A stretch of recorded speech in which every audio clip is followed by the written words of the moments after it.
Hello বন্ধুরা, শুভ দুপুর। তো তোমরা কি করছো? তোমরা কেমন আছো?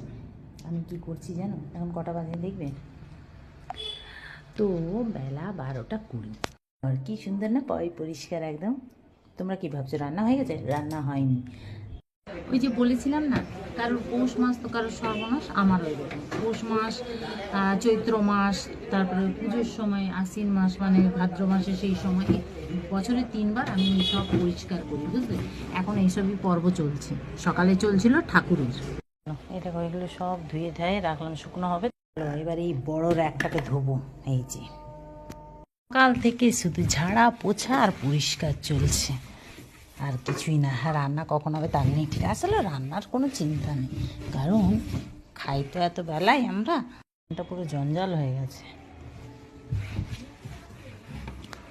মোটামুটি হলো, এবার রান্নার জোগাড় করি। আমি ভাবছি আলু বিরিয়ানি টাইপের একটু করে দেবো, সব একসাথে দিয়ে, আর ছোটো ছোটো আলু দিয়ে কুকারে করে দেবো একেবারে।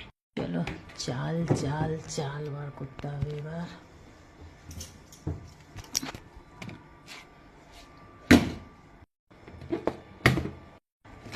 এবার এই প্রসাদগুলো সবাইকে দিতে হবে। ছেলে এনে রেখেছে, এরকম পুরীর প্রসাদ খাজা।